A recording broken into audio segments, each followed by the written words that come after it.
Hello, and welcome to Esoterica and Nonsense, a podcast where we discuss myths, legends, folk tales, fairy tales, supernatural phenomenon, and religions from around the world.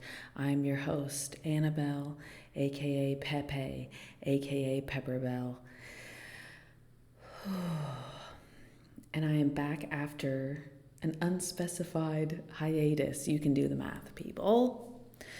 It's been so intense these days.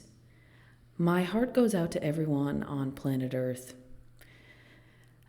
Sadly, we live in an era of late stage imperialism, and I see so many human beings destroy the planet and destroy each other, both figuratively and literally.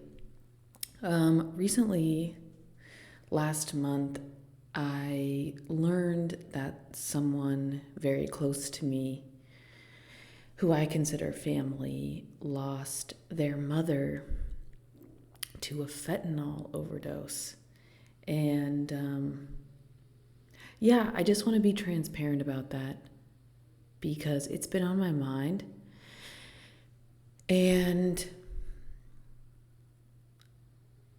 I think sometimes, maybe I'll speak for myself, but it can be easy to forget how close we are, how close I am to not being okay, you know.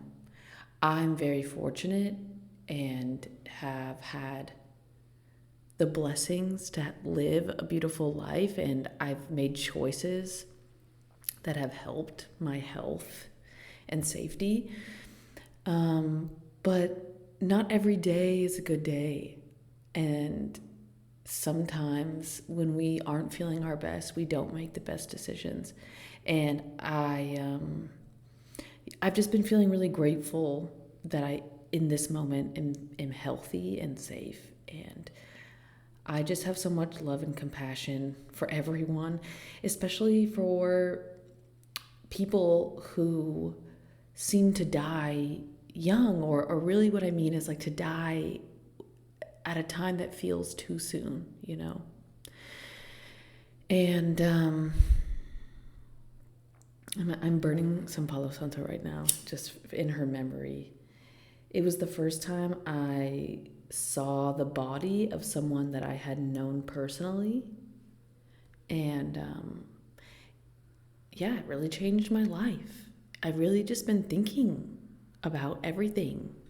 I feel like I've been getting like the stereotypical montage they have in movies where your life flashes before your eyes. So, with that being said, I decided that I wanted to do an episode about ghosts, and specifically female ghosts, specifically like women ghosts.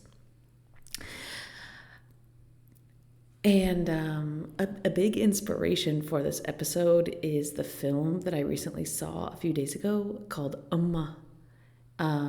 It's a beautiful film. And if you haven't seen it, you might want to wait to listen to this episode because I am going to tell you some spoilers, but it's still going to be worth seeing. I'm not going to spoil the whole movie, but if you really want to be surprised, I recommend you watch the movie and circle back. But this movie is incredible, and it stars Sandra Oh. Shout out to Sandra Oh, you're incredible. I'm a huge fan. And it really centers around mother, the concept of mother, and the concept of being a mother and what you pass down to your child. And so in this film, Sandra Oh was first generation. I think she was born. Her character was raised by people who had emigrated from Korea, and her mother was very cruel. And because of that, Sandra Oh ended up becoming estranged from her mother. and her mother dies before she sees her again and starts manifesting as a ghost. And this movie really struck a chord within me because I do believe that there are different kinds of ghosts that manifest for different reasons.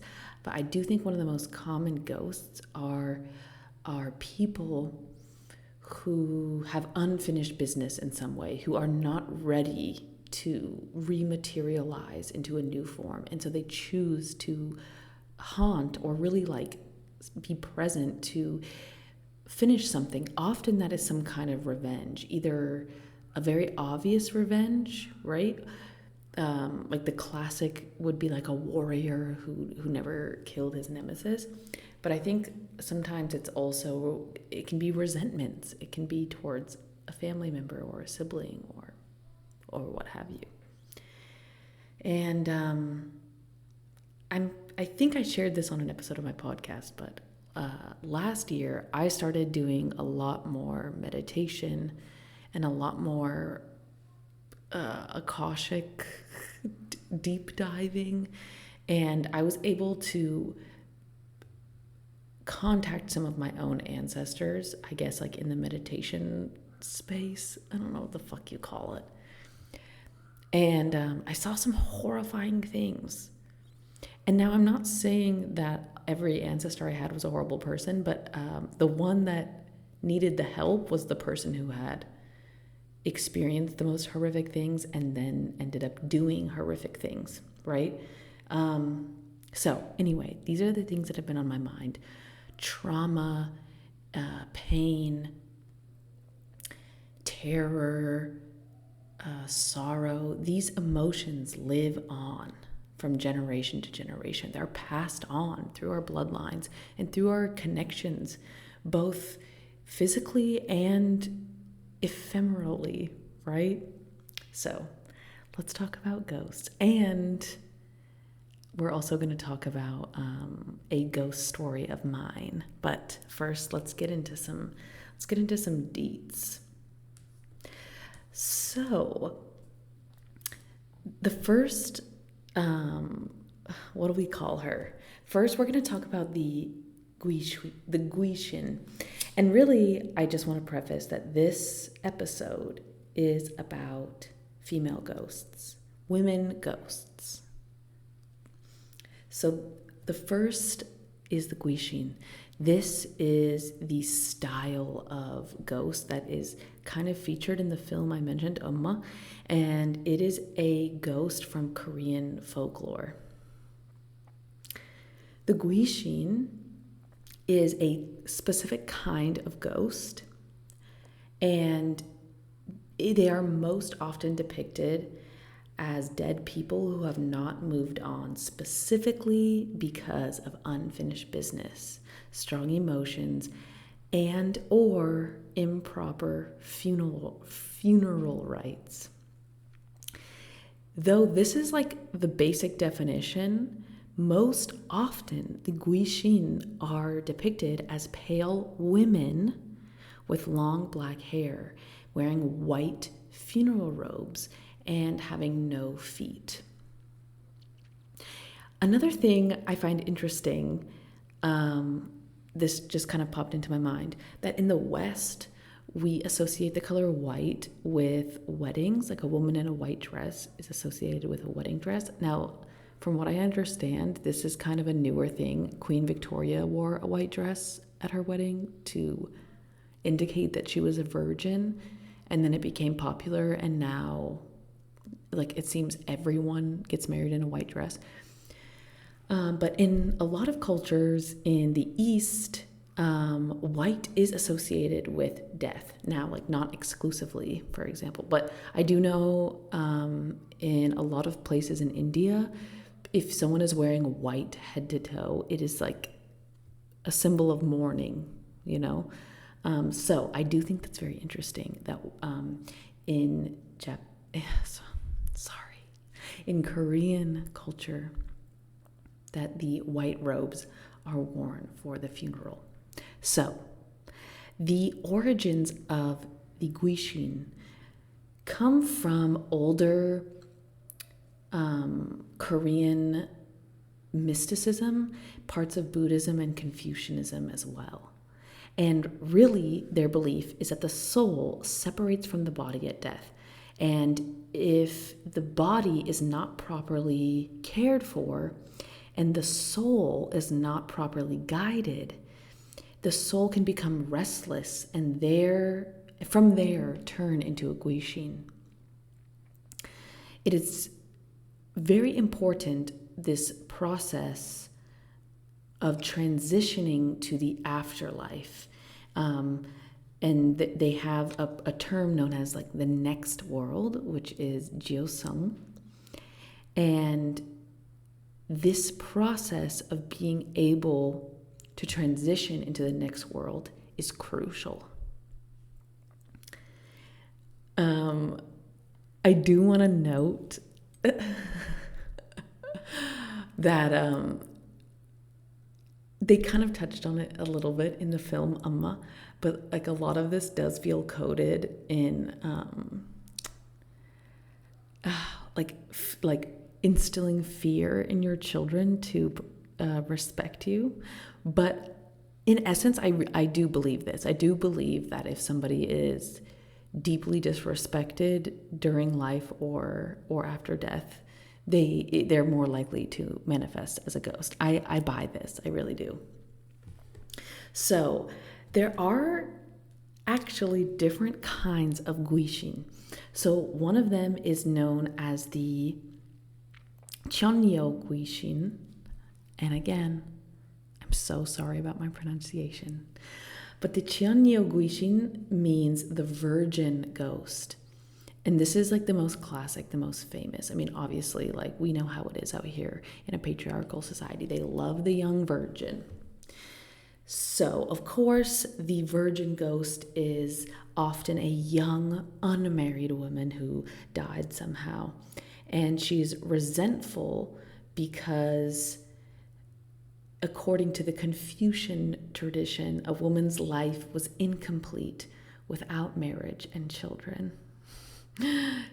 These virgin ghosts are known to haunt abandoned buildings, mountains, or bodies of water.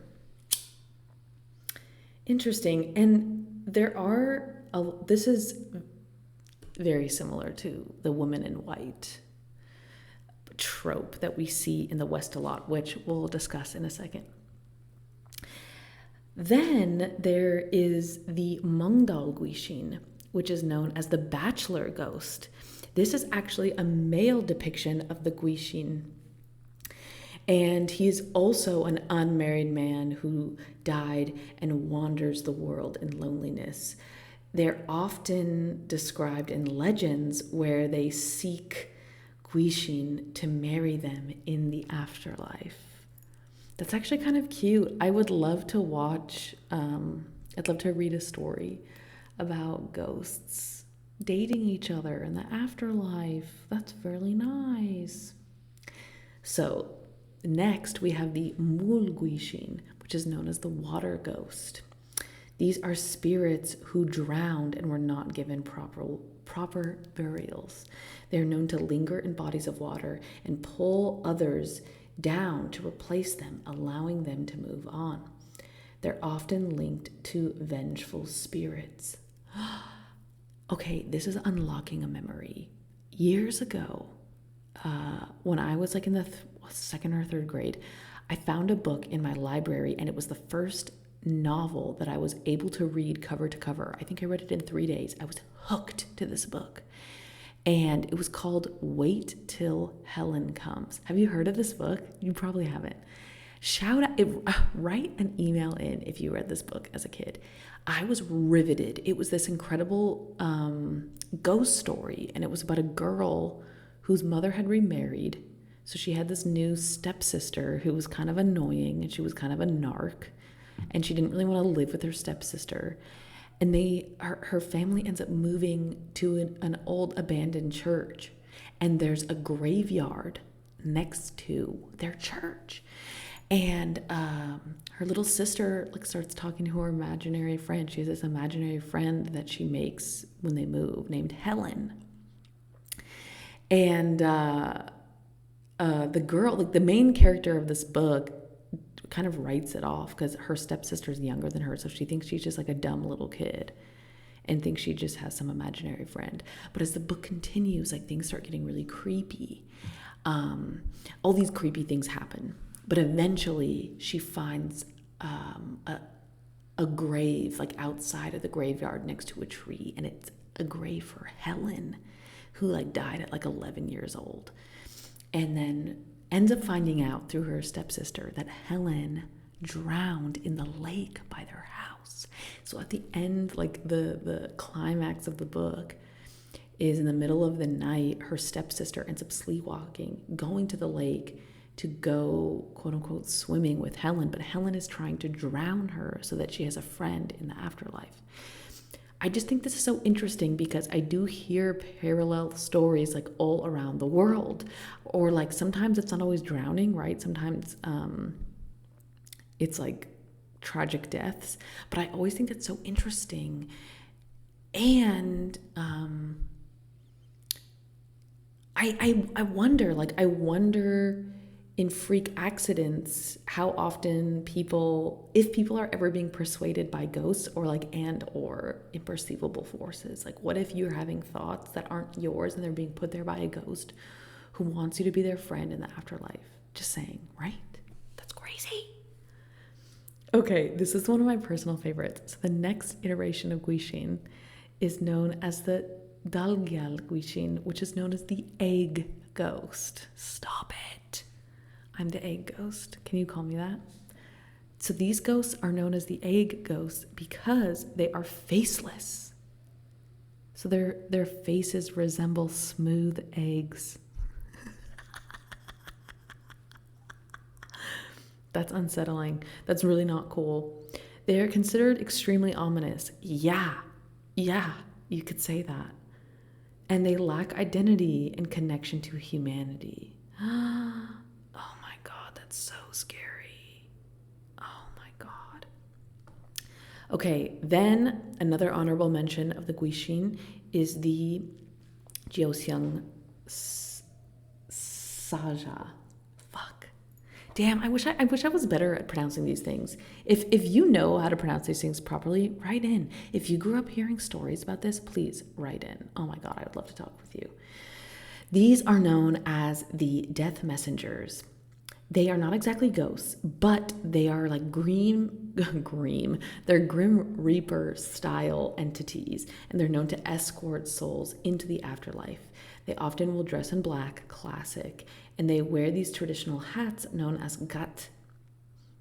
They're not considered good or evil, but they are terrifying to those who resist death. Oh my God. Yeah, I will say though, out of all of these, the smooth egg situation is by far the worst. Imagine if a woman in a long white dress and long black hair with a smooth egg face, a faceless face, shows up. That's bad news. Give me a context where it's good news. It's bad fucking news. Let's take a break. Planet Earth can be a terrifying place sometimes. Why is that? Because of humanity, human beings. However, I would like to remind you that planet Earth is a beautiful planet, and a big reason why is because of plants. Plants are amazing. Plants are so magical. Plants are the original OG life force on this planet. Plants can heal us, and plants necessitate our health. This is your reminder. Maybe you should plant a plant this year. If you're worried about plants, maybe you can have a succulent, like an agave. Agaves are amazing because it's almost impossible to kill agaves. And you can use them on your skin. You can use them if you have a sunburn. You can use them for moisturization. You can actually drink the pulp if you ever have a cold. Plants are incredible. The list goes on. You already know. But research some plants. Plant a house in. Plant a house? No. Plant a plant within your house. Maybe plant a tree outside of your house. If everyone on Earth planted a tree today, that would be almost 8 billion more trees. Let's do this as a team, baby. And we're back. You know what's so wild? When I was a kid, I so desperately like wanted there to be ghosts around, and I was just obsessed with anything ghost related. Like I just loved stories about ghosts, and I wish I could like see ghosts. And I literally lived in a haunted house once, only for about a year, I think. Yeah, I think it was about a year. And I was so in denial that it was haunted. I think the reason why was because it was too scary if I admitted that it was haunted to myself. But I lived in this house uh, in this small town in the East Bay called Piedmont, and this fucking town is so haunted because it was built by East Coast Railroad tycoons, and the particular land that they started building on during mostly the 1800s, but they were building the railroad up and down the West Coast, and they found this little pocket of the Oakland Hills where elk and deer would have their babies. So it was a perfect hunting ground, which is horrible because even the natives, the Ohlone in the area, would never hunt there because, of course, it was sacred land where babies were born. You don't hunt where the babies are being born. Of course, white railroad tycoons didn't fucking care. Started building summer homes there, and then eventually it became its own city because they didn't want to pay taxes to Oakland. Go figure. It's a 3 square mile town. It's haunted as fuck. It's weird as fuck. I have so many weird stories I could tell you. These people are so weird. It's like a cult. There's no restaurants in this town. It's 3 square miles. There's like a gas station. There's 3 banks and some schools. I mean, it is like truly a gated community. It's not gated, but it might as well be because they have their own police department and they patrol the fuck out of it. Anyway, I'm getting off track. So I lived in this house for 1 year while I was there, and there was an attic, and I was juiced about this attic because it was like a real attic. It had like a legit staircase that went up into the attic, and it was like a cool little like TV room. We like put a TV up there, and it had like the vaulted ceilings. It was like a proper attic. It just had like a legit staircase, and then there was like a real room. It had like a door that was like a legit room. So that room, that like small room in the attic that had a door, had the worst vibes, like horrible vibes, like creepy vibes. I couldn't even be in there. It was like weird. And my brother used to play in there, which checks out because he's the worst. Anyway, so this attic was creepy. And like, so for example, sometimes I'd come home from school and I would like feel like someone's watching me, and I'd look up into the attic and I would never see anyone, but I was like, oh, I could feel it, you know? So I would always assume that my brother was home. So I'd always come home and be like, hello, and like no one would be there, but I was like sure I could like tell someone was there, and sometimes I'd hear like footsteps upstairs. So I'd always go into the attic and like no one would be there. So of course I'd always be like, oh, it's just an old house or whatever. But then eventually, like, I started memorizing all the creaks in the house because I would always like scare my brother, right? I like would like try to like come up behind him and scare the fuck out of him. So I started memorizing all the creaks in the wood floor, and eventually I like memorized all the creaks in the wood stairs, and I like knew which stairs creaked, and so I could like avoid all the creaks and then like jump and scare him. So sometimes I would be in the attic and I would hear someone coming up the stairs, but like not like they were walking, like they were creeping up the stairs. I would like hear sequentially all the different creaks in each stair, so I knew someone was coming. I had memorized the creaks like it was like a song. So I would like sit and watch TV and be like, oh yeah, he's gonna come scare me. I'm fucking ready. And I would like wait and then turn around to kind of be like, got ya, and no one would be there. And it would freak me out. And then I'd like look at the stairs, no one would be there.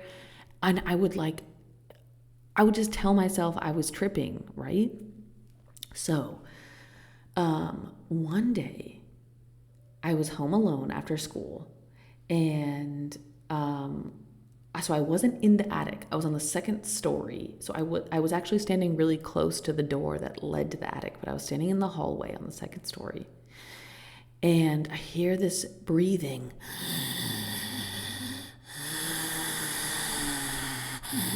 Like, I'm telling you, it sounded exactly like that. And immediately, I actually wasn't scared because we had pug dogs. We had 3 pugs, and we had one that was like super old, and he had all these fucking health problems. So I was like, oh, that must be Hugo. Like, Hugo sounds really fucked up though. Like, because it almost, to me, it sounded like a human. It sounded like a human man. But I was like, well, it's obviously the dog. But then I was realizing that this dog, Hugo, was blind. He never came upstairs, ever. He had never been on the second story of this house. And I was like, that's fucking weird. How did he get up here? So I started like looking around, and I was like, where is this coming from? And at first I thought it was coming from my brother's room. And I was like, this doesn't make sense. My brother's an asshole. Like, why would Hugo go into his room? This is so weird. But then I realized the noise wasn't coming from my brother's room. It was coming from the fucking hallway. So I'm standing in the hallway, and I was like, where the fuck is this noise coming from? And I realized it was coming from one of the vents. It was like an old house. It was at least 100 years old.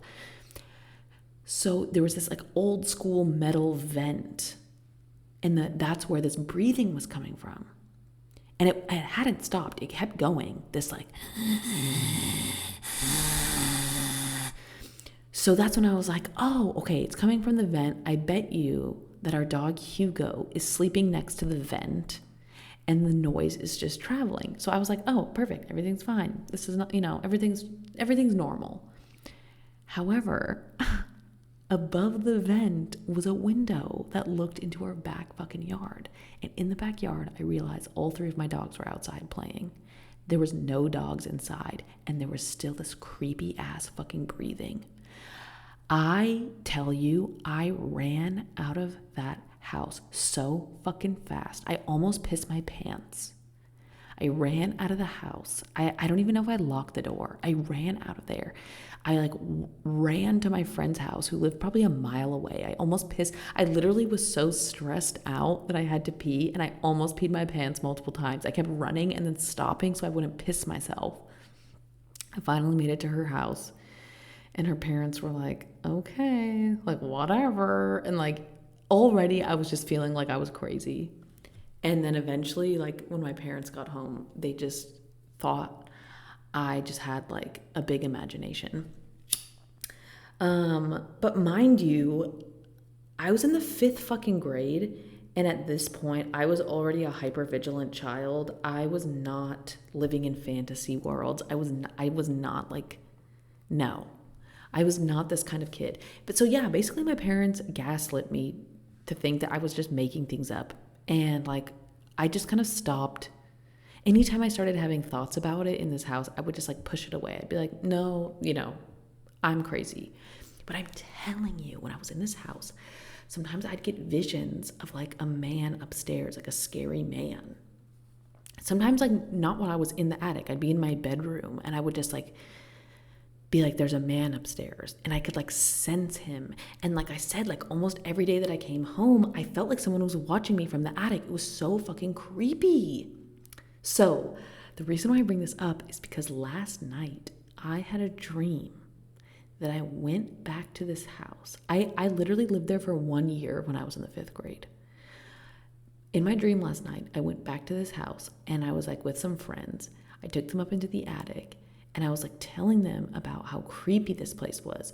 And it was like a hoarder had moved in. There was like hellish shit in the attic, and specifically hellish shit in that one creepy room. So one of my friends, he actually wasn't my real friend. It was like Eugene from The Walking Dead. So obviously this like dream is a little bit convoluted. But Eugene like went into the extra creepy room, and I was like, get the fuck out of there. Do you know what you're doing?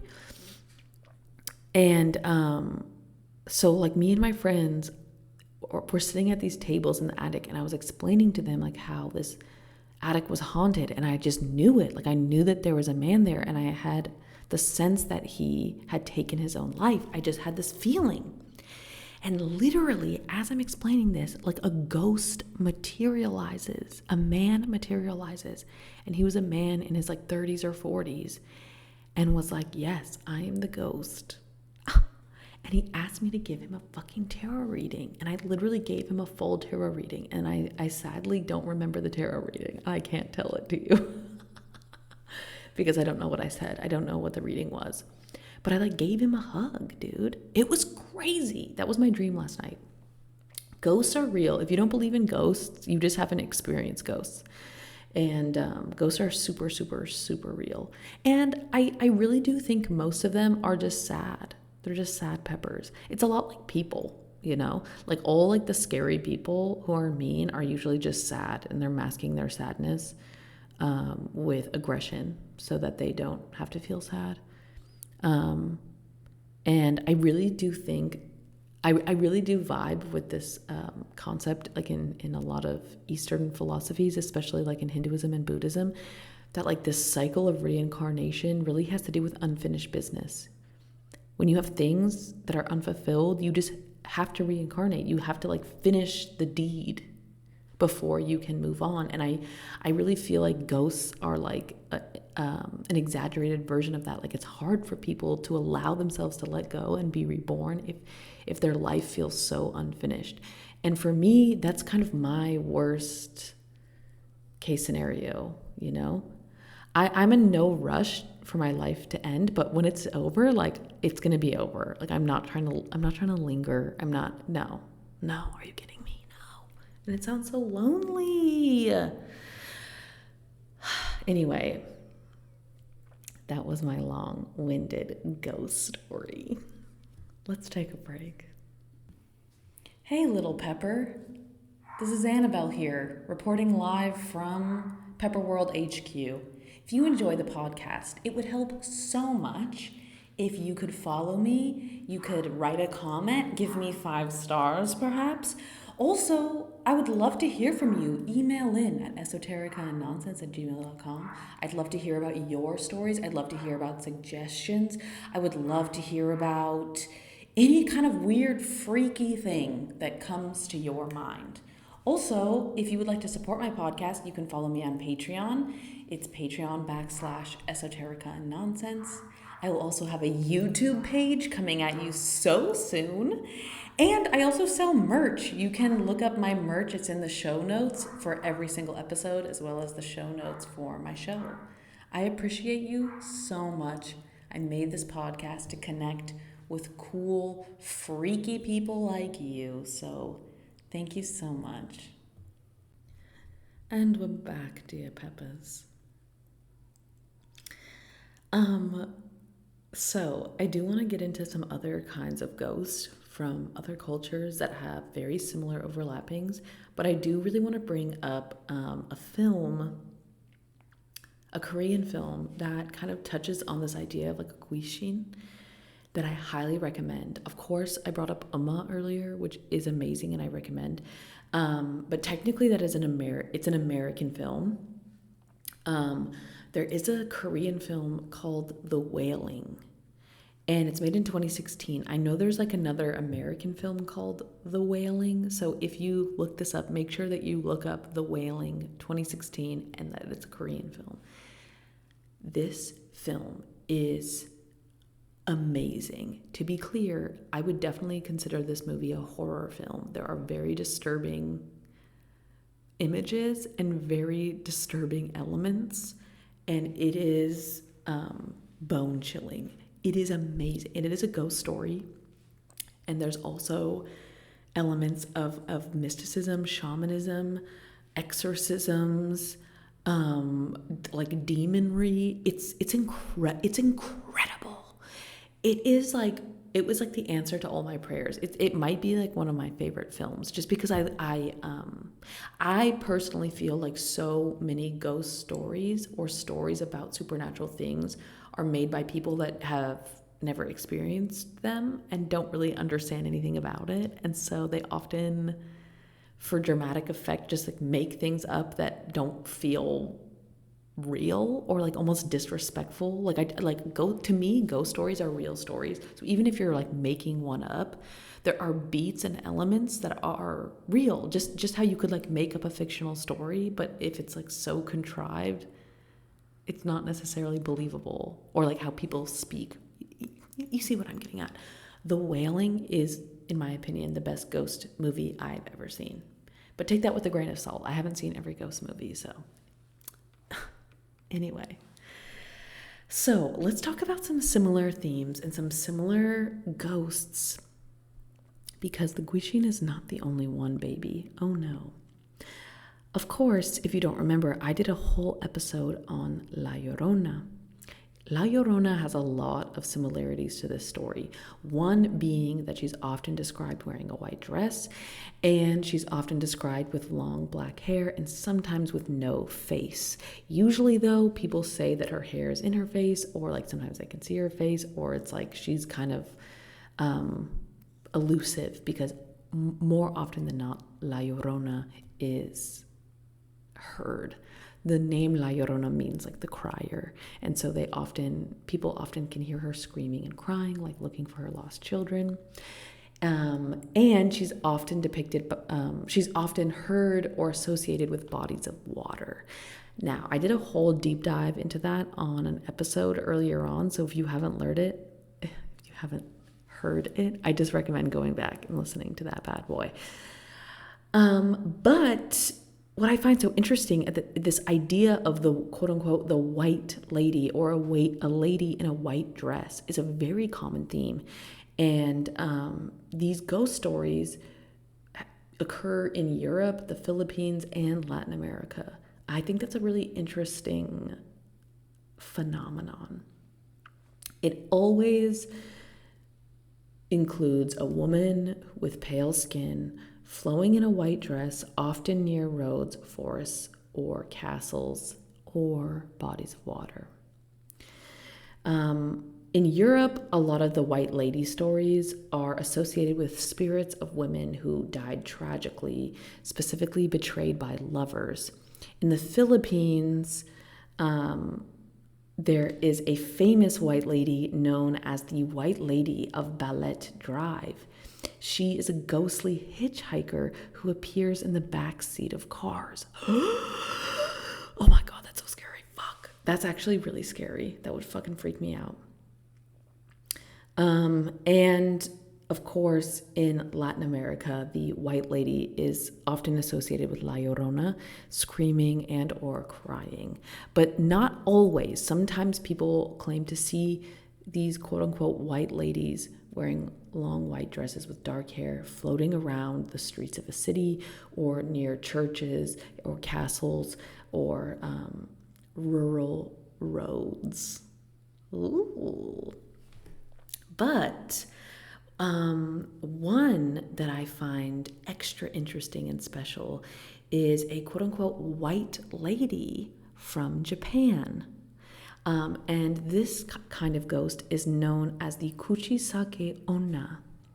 This translates directly to the slit-mouthed woman. The Kuchisake Onna is described as a woman wearing a surgical mask covering her face. If removed, her mouth can be seen as a slit from ear to ear. No, that's so not chill. The story goes that if you see her, she will ask you, "Am I pretty?" And if you say no, she'll kill you. However, if you say yes, she'll remove her mask and she'll ask you again. If you hesitate or you scream, she'll slash you from ear to ear. Fuck no, dude, that's so scary. They say that the only way to escape her is to confuse her by saying, "You're average." Stop it. Or you can throw candy at her. Wow. Honestly, like, call me crazy. I mean, I guess I have experience with ghosts now, but I feel like I would like go kind of more into therapy mode. I'll be like, do you need my validation? Like, do you think you're beautiful? I find you beautiful. Do you think you're beautiful? I'm so sorry. It seems like you, like, I don't know. I feel like I would take a different approach. Or I'd be like, do you need a hug? I just feel like I don't have it in me to say you're average. If a woman asks me if I think she's pretty, my answer is going to be yes, babe. But you don't need my you don't need my fucking validation, babe. What's going on? Something bigger is going on. Let's talk about it. I'm not going to throw fucking candy at her, and I'm not going to say that she's fucking average. Who made up these remedies? Obviously boys. These are boy responses. Throw candy at her or say she's average. Jesus. You know what this sounds like? It sounds like it's from an episode of The Pickup Artist. Ugh, lame. So, unsurprisingly, the Kujisake Onna is often depicted in horror films, and I actually haven't seen any that depict this kind of ghost specifically. If you have, write in at esotericannonsense@gmail.com. Another honorable mention of a white lady is the Pontianak or the Kuntilanak. These are ghosts from Indonesia and Malaysia. And, sorry, I want to be specific. I'm taking this back. These types of ghosts are not necessarily depicted in white gowns. I spoke too soon. I called them white ladies. They're not necessarily white ladies. Sorry. Okay. The Pontianak and the Kuntilanak are beautiful women with long black hair and red eyes. And they are known to attack people and kind of turn into like monstrosities as they do so. They are most likely associated, or I should rephrase that. They're most commonly associated with women who died during childbirth. Oh, baby. They're known to lure men. They pretend to be lost women and they kill them by ripping out their organs. Ah, savage. There's something very praying mantis about that. I love that.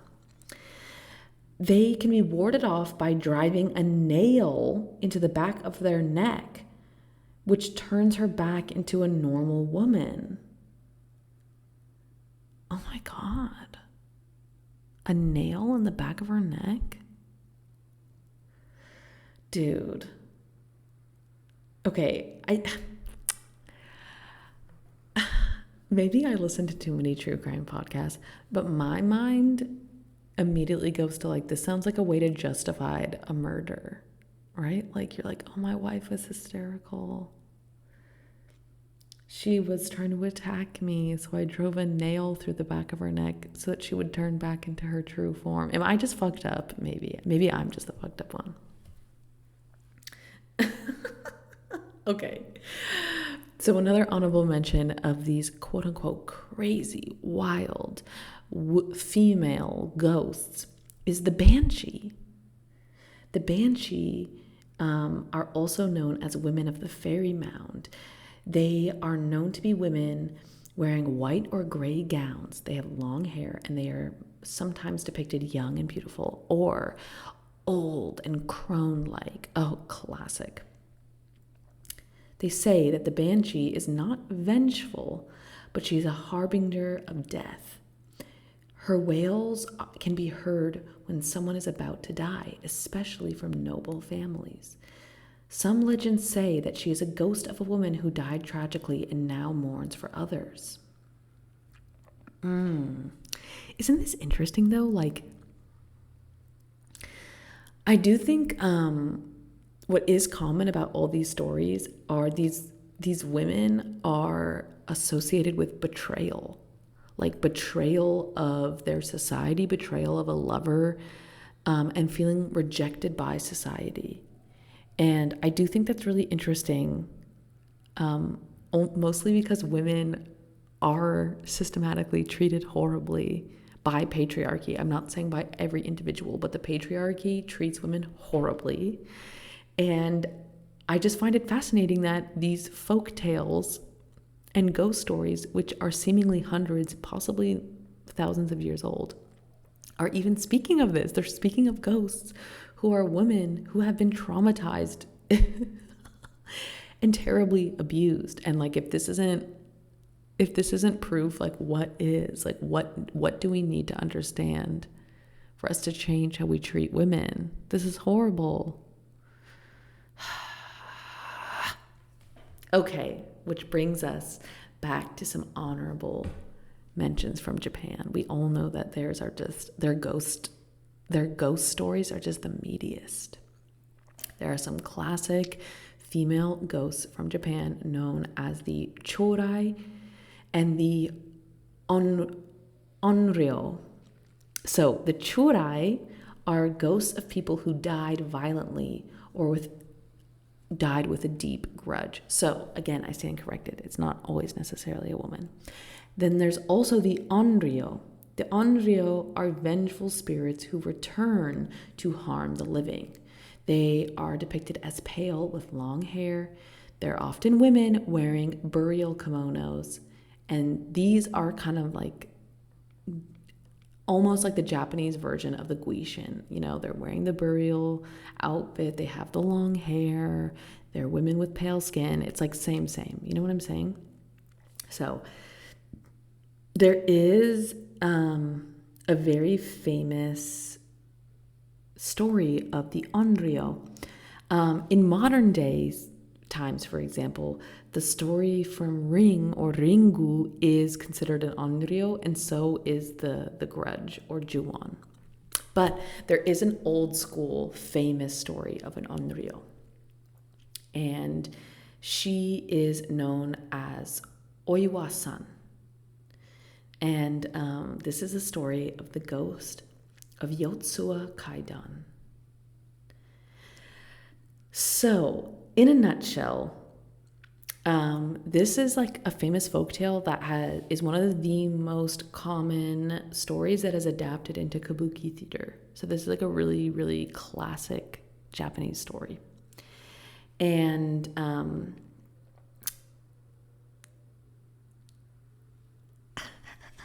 okay, sorry. So, in a nutshell, the beats of the story are Oiwa-san was a beautiful woman, and she was married to a samurai who is most often referred to as Tamiya Lemon or Tamiya Layamon. But like, it's, when I'm reading it, it's spelled lemon. So I don't really know if it's like supposed to mean the fruit lemon or if lemon translates into something differently. So anyway, our girl Oiwa-san is married to this guy, let's call him Lemon. Lemon wanted to marry a richer woman instead of Oiwa-san, even though they were destined to be married. So he decided to poison Oiwa-san. And by doing so, he ended up disfiguring her face and causing her to die. That's fucking horrific. Could you imagine being betrothed to a man and like maybe even liking him, and then him being like, I want someone richer, so I'm gonna like, and just like killing you? That is horrible. So after her death, Oiwa-san becomes a ghost, and she returns to her village with a terrifying half-melted face, and she drives her ex, Lemon, insane. Yeah, fuck yeah. What are you supposed to do? Come on.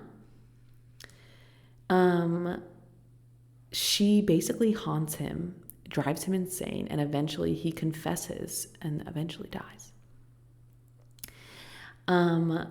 This is an amazing story. I'm obsessed with her, and you can actually visit her grave. She's a real person, and it is said that a lot of actors and directors from both movies and stage plays will visit her grave before filming or performing her story so that they don't have a curse put on them. This story, like I mentioned, is called The Ghost of Yotsuya. Did I say that earlier? Or did I? Yeah, I said that. The Ghost of Yatsuwa Kaidan. Yeah, that's really sad. These stories are so sad. I just hate how common it is to hear stories about women being treated brutally by people who are supposed to be taking care of them. Like, why not just break up? You know, you could just break up. But instead, no, you're going to disfigure her, and now she's a fucking ghost.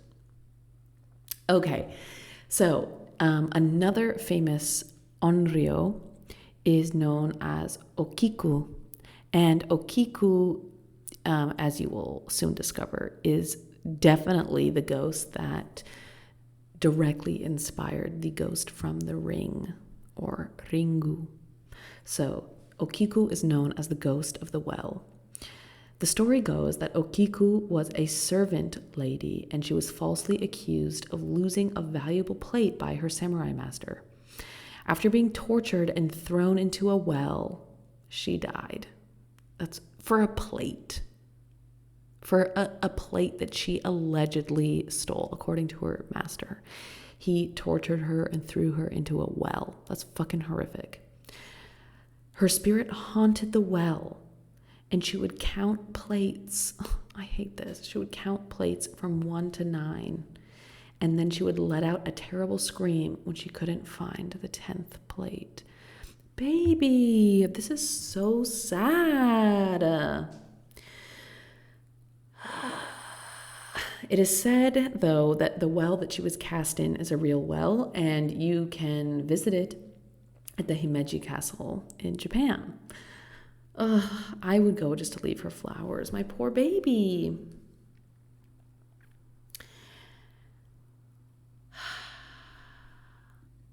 Let's take a break. This is just too sad. Hi there. Did you know that humans are made mostly of water? Something like 80% or something? I don't remember the stats. But water's crucial, you guys. Water's crucial. Have you been drinking water today? I highly recommend. You can also add a little bit of like pink salt or Celtic salt or some nice like real salt to your water to help your electrolytes. You can do a cucumber infusion. You could add some mint in there, some chia seeds. Like I'm inviting you to be creative here, but I'm also here to remind you, drink your water, baby boy. Drink your water. Really helps with the function of the nervous system, the function of the bowels. We're talking optimal functioning here. Drink your water, baby. And we're back. Oh gosh, this is actually making me really sad, you guys. I just want us to be nice to women, you know? Like, what if there were just stories of like, oh, I'm a ghost, I just make cupcakes, and like, I love you, you know? And I just decided to say back because like I love my cat. Me and my cat are just in the spirit world, you know? Like, that's the kind of ghost I want, you know? But I guess that's why ghosts are scary, right? Like, usually the ghosts that we see are like super bitter and hurt, and like trauma lives on. Trauma really does live on. It lives on. And I'm telling you, that house that I lived in was so creepy. Oh my God. Oh, do you have any ghost stories? If you have a ghost story, please write in. Send me an email. I would love to start episodes where I just read emails of like cool, random stuff. I'd love to hear anything, stories that your grandma used to tell you to scare you, ghost stories, you experiencing ghosts. Maybe you saw a unicorn. Maybe you had a dream about a unicorn. I don't know. Tell me everything. I want to know everything, please. Okay, so we were talking about the Churei and the Onryo. So here's some honorable mention of the Churei, which are the other kinds of ghosts who are known to just kind of die tragically and are just tragic peppers, not necessarily always women. Okay, so one honorable mention is known as the Taira no Masakado. This is a headless spirit, and the story goes that Masakado was a rebel samurai who declared himself emperor and was soon after decapitated. Damn, that sucks. His head was brought to Kyoto, but it did not decay. Instead, his head flew back to Tokyo, which at that point was still called Edo. And so the head flew back to Edo on its own, and there it was buried in a shrine. Like, what? That's crazy. His Churei, or like his ghost, became so powerful that it caused earthquakes, deaths, and misfortunes to those who disrespected his grave. What?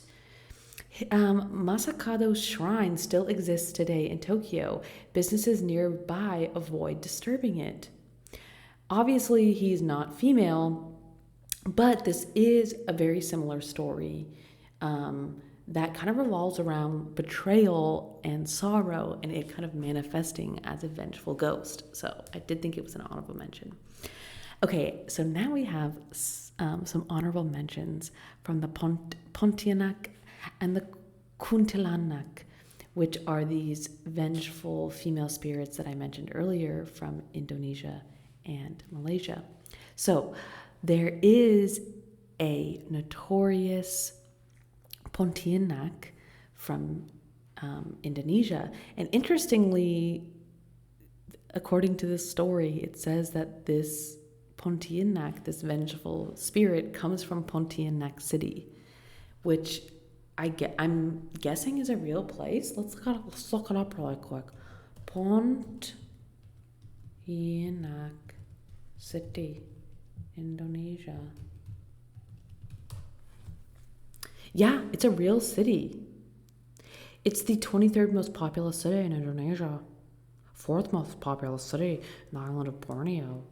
Fun fact. That is so cool. Okay, so there's an island named after them. Oh my gosh, that's so creepy. Oh my god, we have to go there. Do you want to sponsor me to go there and do a live episode? Right? Email in. Okay, so this is the origin story of the Pontianak woman and how the city of Pontianak got its name. So, the city of Pontianak in Borneo is said to have been haunted by spirits before it was settled. The city's founder, who was named the Sultan Syarif Abdurrahman, he fired cannons into the forest to scare off these vengeful spirits. Even today, symbolic cannon fire is part of cultural ceremonies to scare away vengeful spirits. Shut the fuck up. That's crazy. And literally the name of the city, Pontianak, refers to these vengeful spirits. This is so interesting. It is said that ghosts cry like babies or laugh hysterically before they attack. That kind of reminds me of La Llorona. These female spirits are known to smell like frangipani flowers, and the scent intensifies as she gets nearer. Stop it. That is so interesting. Oh my god, I would love that. I kind of love that. I love that, to like be able to live in a city that's legacy is to just be haunted. Oh, that's so cool. So another notorious Pontianak is known as the pregnant bride. Oh, this is going to be sad. The story goes that there was a woman who was murdered by her lover before they could marry while she was pregnant.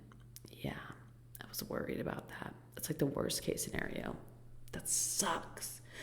Her spirit became a Pontianak. Yeah, duh, of course. She haunted the villages near where she used to live, and she would lure men by appearing as a beautiful bride. Yeah. Then she would transform into a creature with claws and fangs seeking revenge. Like what do you expect of me? You know what I'm saying? If you murder me, my baby daddy murder me while I'm pregnant, what do you expect? Of course I'm going to become a vengeful spirit. Of course I'm going to hunt your ass down. Of course I'm just going to start killing willy-nilly. Like, I'm going to be pissed. This is what the cycle of violence does to us. We just become insane people because we are so deeply hurt and so deeply traumatized. And this is literally what's happening in real time on planet Earth. This is centuries and millennia of hurt people who are incredibly traumatized and find ways to justify murdering and genocide. It's crazy. And it's just sad. It's just sad because ultimately it's just so much pain. It's just so much pain. And that's part of why I really wanted to do this episode today. I've just been really thinking about mothers, like every one of us was birthed from a woman or a person who had to carry us, who had to survive in this world that is so cruel to women, so cruel to mothers. And what that means, we were grown inside of her, and maybe she was dissociated, maybe she was angry, maybe she was living in a bubble of ignorance. Who's to say? But she had a mother, and she had a mother, and she had a mother, and she had a mother, and it's just this never-ending chain of people who had to carry children inside their bodies and be disrespected and targets of oppression and violence, and what that means. And I don't know.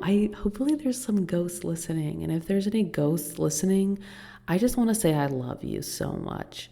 And I just, whatever happened in your life, I'm so sorry. And also, you're free.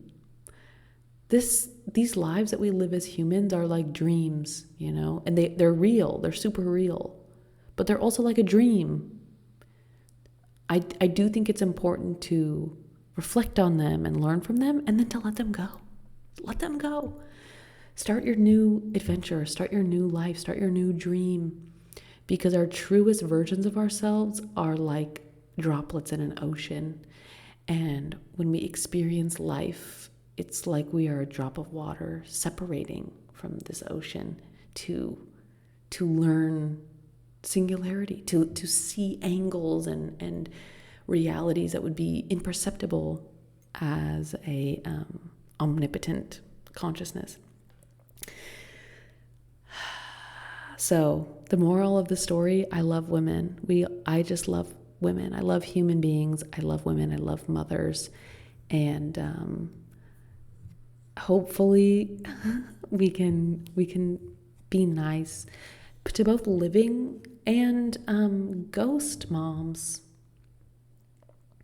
I really, as cliche as it sounds, this is the moral of every kid's movie, but love and compassion can really fix all of our problems. Most of these vengeful people and vengeful ghosts are just really hurt people that they just need a hug and they need therapy. It may not be your job to give them therapy, but sometimes they just need to be seen. They just need to be seen. And I think that's true for all of us. Thank you so much for listening to this podcast. I really appreciate you. If you are a fan, please, if possible, rate my podcast, give me 5 stars or whatever the fuck that you're supposed to do. Write a review, comment on the episode, send me an email. I really do this because it's just fun for me, and this is the kind of this is the podcast I've been looking for, and I haven't been able to find it, so I just made it myself. But I really do this as a passion project. I really want to hear from you. I really want to make more friends with weird, freaky, witchy people who are interested in folk tales. And And yeah, I'm sending you a big hug. Please take care of yourself. Over and out, babe.